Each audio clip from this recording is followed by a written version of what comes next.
श्री राम विजय कथासार बालकांड अध्याय 3. या 3ऱ्या अध्यायामध्ये श्रावणाची हत्या, कैकेयीचा पराक्रम, पुत्र कामेष्टी यज्ञ, मारुतीचा जन्म सांगितला आहे. देवदेवता स्वस्थानी गेल्या. सर्व देव सूक्ष्म लोकात राहून निरनिराळ्या ठिकाणी जन्म घेण्याचा विचार करू लागले. अयोध्या नगरीत अज राजाच्या नंतर दशरथ राज्य करू लागला होता. त्याच्या 3 राण्या मुख्य होत्या. इतरही अनेक राण्या होत्या, पण सर्वात श्रेष्ठ कौशल्या होती. सुमित्रा ही भावनाशील होती. कौशल्या ज्ञानी व फारच प्रेमळ होती. कैकेयी राजाची लाडकी होती, पण ती कपटी स्वभावाची होती. दशरथ राजा विवेकशील होता. त्याला शब्दभेदाने बाण नेमका मारता येत असे. तो मोठा गुणी होता, पण त्याला मूल नसल्यामुळे तो फार दुःखी असे. दशरथाला एकदा स्वप्न पडले. आपण 2 पुरुषांना आणि एका स्त्रीला काही अपराध नसताना मारले असे त्यात त्याला दिसले. जागा झाला तेव्हा त्याला त्या स्वप्नाचा अर्थ अशुभ आहे असे वाटले. तो खिन्न झाला. वसिष्ठ ऋषी हे रवी वंशाचे गुरु. दशरथाने त्यांना स्वप्न सांगितले. वसिष्ठांनी राजाला वनात शिकार करण्यास जाव 3 प्राणी मारून आण, म्हणजे त्या दुष्ट स्वप्नाची शांती होईल असे सांगितले. दशरथ अरण्यास शिकारीस गेला. रात्र झाली, अंधार झाला, तरी शिकार मिळाली नाही.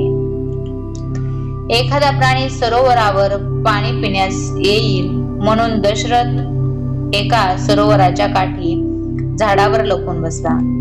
तेव्हा असे झाले की श्रावण नावाचा एक तरुण मुलगा आपल्या म्हाताऱ्या आई वडिलांना कावडीत घालून खांद्यावर वाहून तीर्थयात्रेला जात होता. त्यांना तहान लागली. त्यांनी त्याला पाणी आणण्यास सांगितले. त्याने कावड खाली ठेवली, कमंडलू हातात घेतला. अंधार वाढत होता, तरी त्याने सरोवराच्या काठाजवळ जाऊन कमंडलू भरण्यास सुरुवात केली. दशरथाने पाण्याचा बुडबुड असा आवाज ऐकला. त्याला वाटले कोणीतरी सावध आले असावे.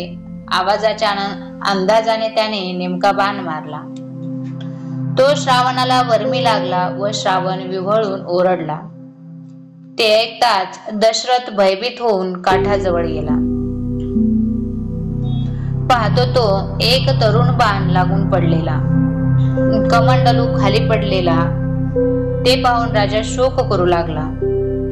आपल्या हातून हत्या घडली याचे त्याला फार वाईट वाटले. पण श्रावण म्हणाला, राजन, माझे आई बाबा म्हातारे आहेत. त्यांना तू पाणी नेऊन दे. त्यांना फार तहान लागली आहे, पण मला बाण लागला आहे हे त्यांना तू सांगू नकोस. नाहीतर ते पाणीच पिणार नाही. तू माझ्याबद्दल दुःख करू नकोस.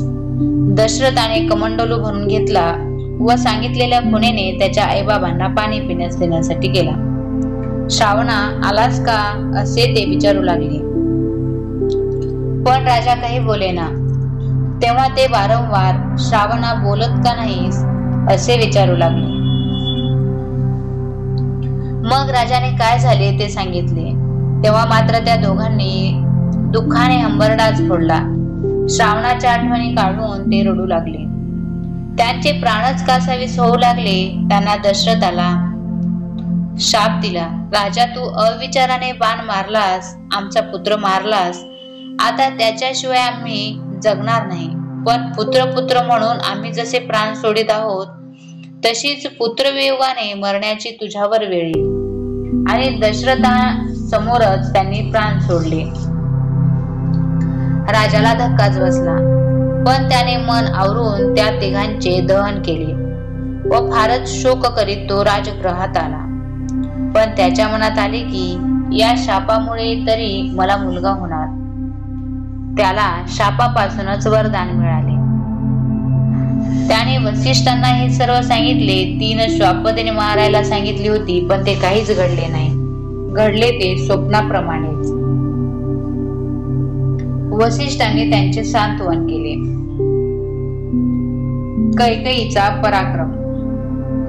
पुढे 12 वर्ष दुष्काळ पडला.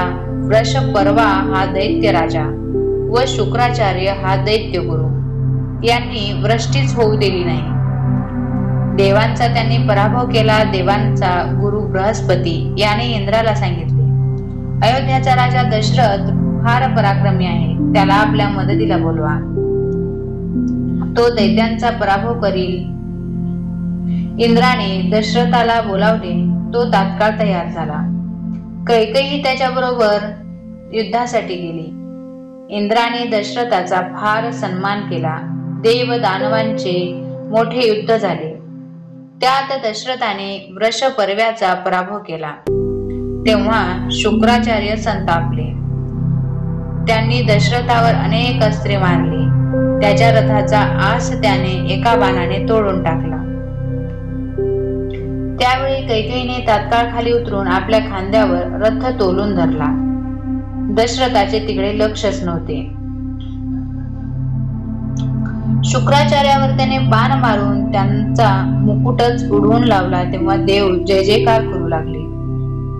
त्यावेळी शुक्राचार्याने आपले प्राण वाचवण्यासाठी रणातून रथ मागे वळवला. कैकेयीने रथ उचलून धरला. म्हणूनच देवांचा व आपला जय झाला. हे जेव्हा दशरथाला कळले तेव्हा त्याने तिला आनंदाने म्हटले, 2 वर मागून घे. ती म्हणाली, नाथ, आताच काय वर मागणार, वेळ येईल तेव्हा मी मागून घे. त्यावेळी मला ते द्याल असे वचन द्या.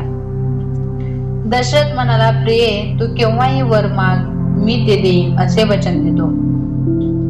पतीच्या सहाय्यासाठी गेली असता कैकेयीला हे जे श्रेय मिळाले त्याला सुद्धा जुने कारण आहे. ती माहेरी होती तेव्हाची गोष्ट. तिच्या वडिलांनी तिला एका साधूची सेवा करण्यास सांगितली. त्यावेळी तिने तो साधू ध्यान करीत असता त्याच्या तोंडाला काळी म्हसी लावली. तो जागृतीत आला. त्याला ते कळले. तो रागावला. त्याने कैकेयीला शाप दिला, तुला फार अपयश येईल, पुत्र द्वेष करशील, लोक तुला दोष देतील. कैकेयी त्याच्या पाया पडली, शाप मागितला. तेव्हा तो म्हणाला, तुला पतीचे रणांगणात सहाय्य करता येईल. तुझ्या हाताने पूजेचे साहित्य आणलेस व माझी सेवा केलीस, त्या हाताने तू फार बळाचे काम करून पतीला विजय मिळवून देशील. कैकेयीला त्या वरदानामुळेच रथ उचलता आला होता. पुत्र कामेष्टी यज्ञ. देवांना दशरथाला पुत्र आहे की नाही हे विचारले. त्याला पुत्र नाही हे कळताच त्यांनी उपाय सांगितला. विष्णू अवतार घेऊन येणार, तो तुझा पुत्र होणार असे सांगितले. विभांडक ऋषीचा पुत्र ऋष्यशृंग नावाचा आहे. तो ब्रह्मचारी आहे. त्याला देवांगनांनी बोलवून अयोध्येला न्यावे. त्याला पुरोहित करून राजाने पुत्र कामेष्टी यज्ञ करावा असे त्यांनी सांगितले. त्याप्रमाणे देवांगनांनी विभांडक ऋषी आश्रमात नसताना त्या आश्रमात जाऊन ऋष्यशृंगाला मोहित केले. अयोध्येला त्याला त्या घेऊन गेल्या.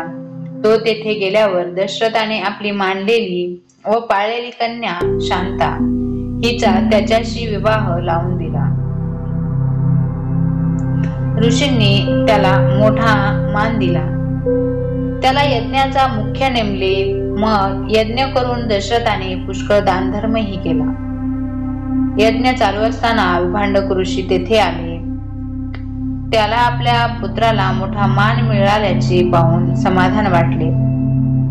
त्यांचा राग गेला.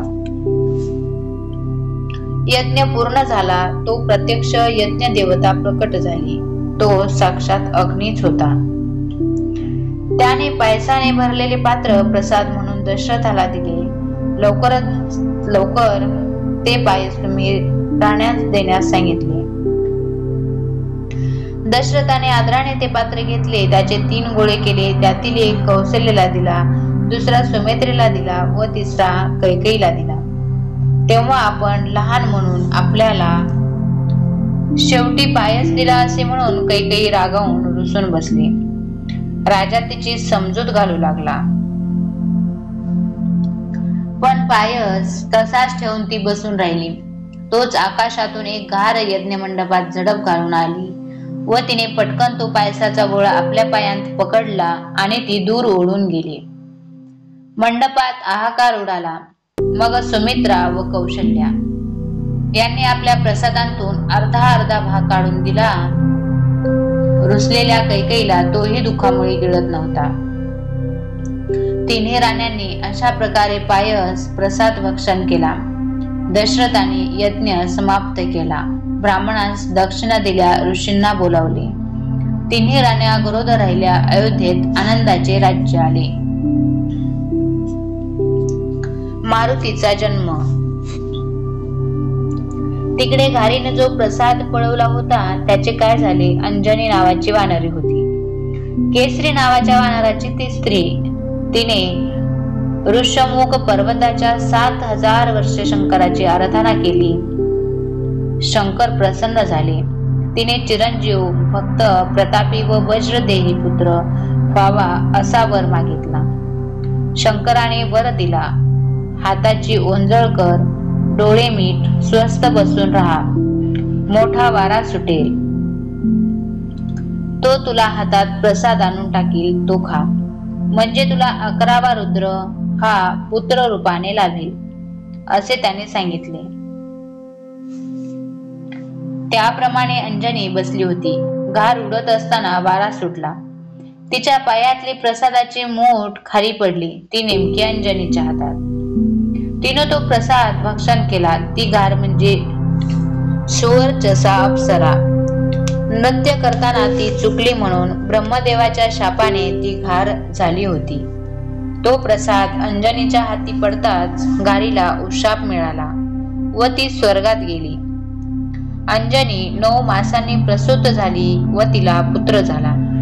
तो जन्मताच अतिशय तेजस्वी दिसत होता. त्याने लगेच प्रचंड रूप धारण केले. प्रचंड भुभुकार केला. शेवटी फडत्कार करीत आपटले. त्याला समोरच उगवता सूर्य दिसला. त्याला भूक लागली होती. तो रडू लागला. तेव्हा दिग्गज हादरले. त्याने सूर्य हाच कोणते तरी फळ आहे असे समजून आकाशात उड्डाण केले.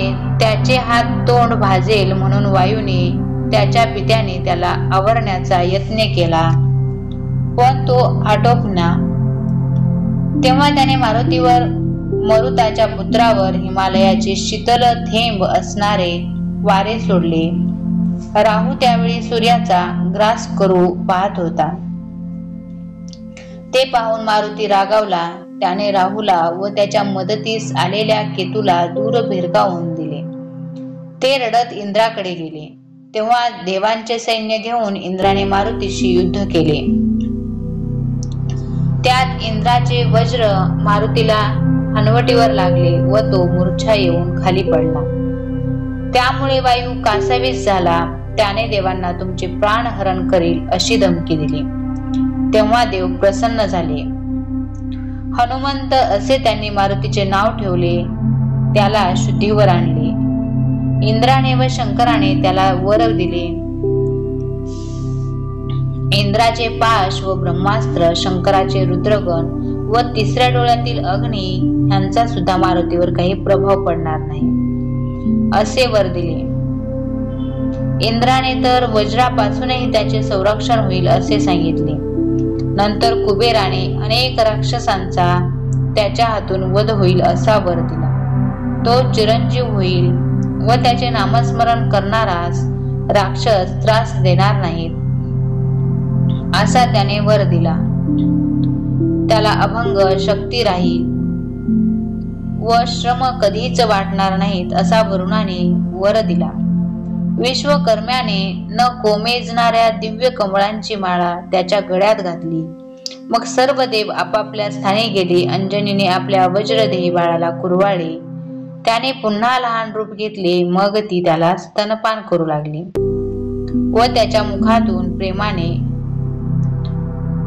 हात फिरवू लागली. हे हनुमंताच्या जन्माख्यान वाचून विघ्नहरण होतील. अध्याय 3 समाप्त.